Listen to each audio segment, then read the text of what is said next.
that one.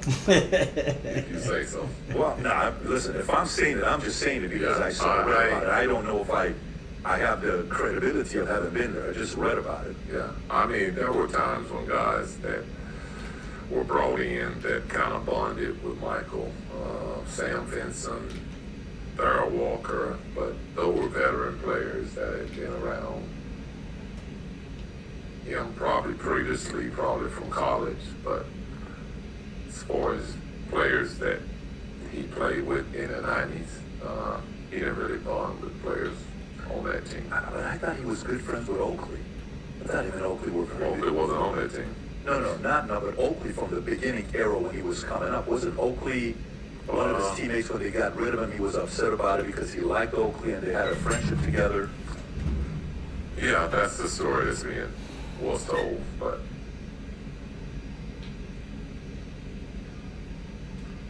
I don't know where that relationship is today. Oh, okay. Well, I don't know what that relationship is today, but I don't know which story it was when one time you guys were playing the Knicks and he says, hey, let's go have dinner together. Oh, this was part of his Hall of Fame speech, if I'm not mistaken, when Pat Riley said, was it Pat Riley? Was it Pat didn't want the Knicks players hanging out with us. Well, Pat ran it like a mob boss. Pat wasn't a regular, he was and then Michael's like, what do you mean? No, I can't because I'm with the Knicks. So, I don't know, often the greatest respect you can have for great players to show them none. During the 1993 conference finals between the Knicks and Chicago, Riley's comment was in response to Bowles' complaints about officiating. Co-leader Lower Riley believed that players should be hardworking and disciplined. Riley supposed to work in the Knicks, who advanced 94-5. Riley is considered one of the greatest NBA figures of all time. He won 7 championships. Yeah, he wants the patent on three-peat, if I'm not mistaken. Yeah.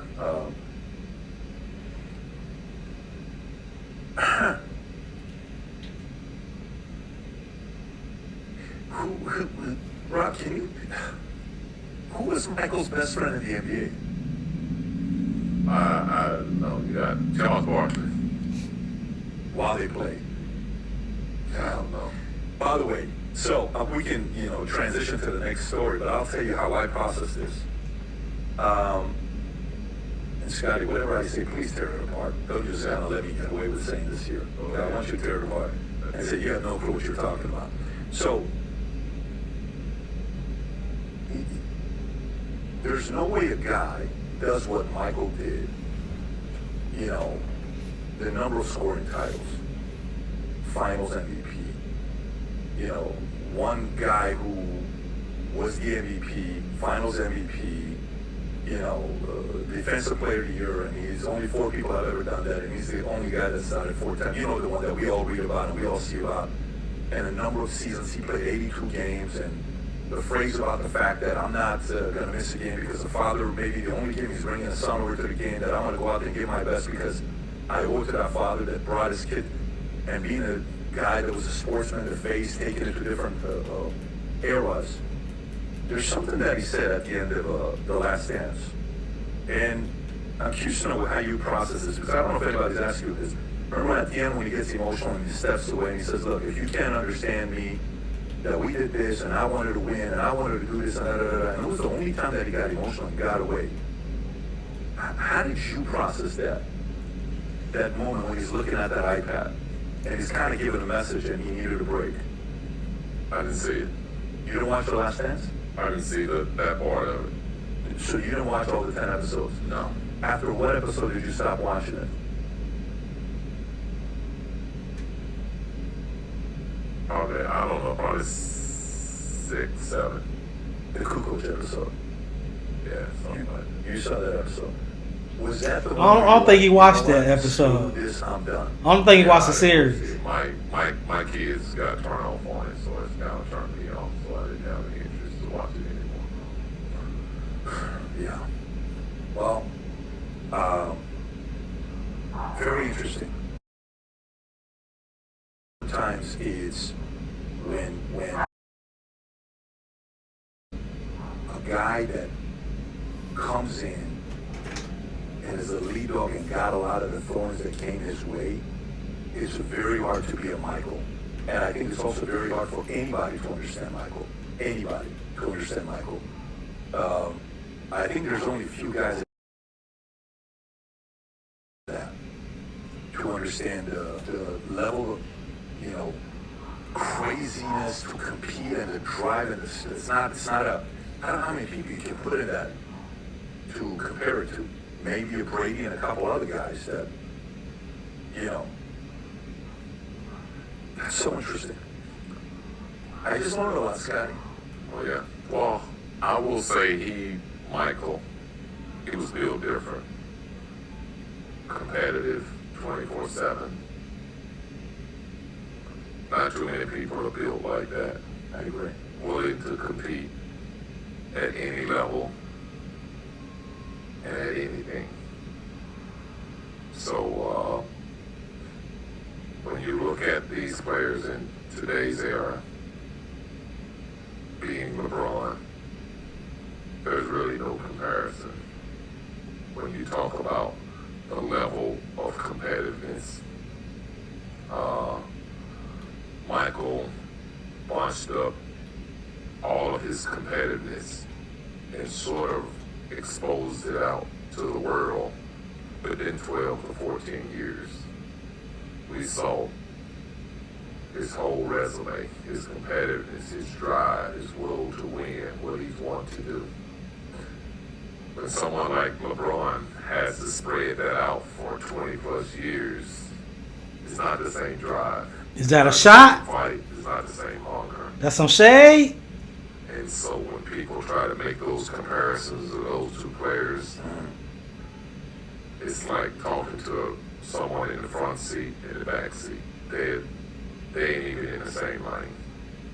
Did you see today, by the way, what a freaking point you just made. Condensing time frames. You know, I don't know if you saw the stat today, who posted it, that said, yes, LeBron may have passed Michael in most 30-point games. It'll take another 32 years to pass Michael in 40-point games, right? Yeah, it's like, it's not even worth talking about. So he still gave Michael his props, right? That's what I'm hearing. Let me know if you hear something different. He definitely threw some shade at LeBron James. Definitely did that. Oh. When you ask who's better, LeBron or Michael, you can't ask me who's the GOAT between LeBron and Michael. Neither one of them are GOATs. Oh, they're going to say... They both won differently. They're going Put them at the top of the pillar. They're going to say... Magic Johnson, to me, is a bigger GOAT than anybody because of how he led, how he brought a whole team, how when the greatest scorer in the game was not there, and him as a rookie Center steps in and plays a position that no one even knew he could play.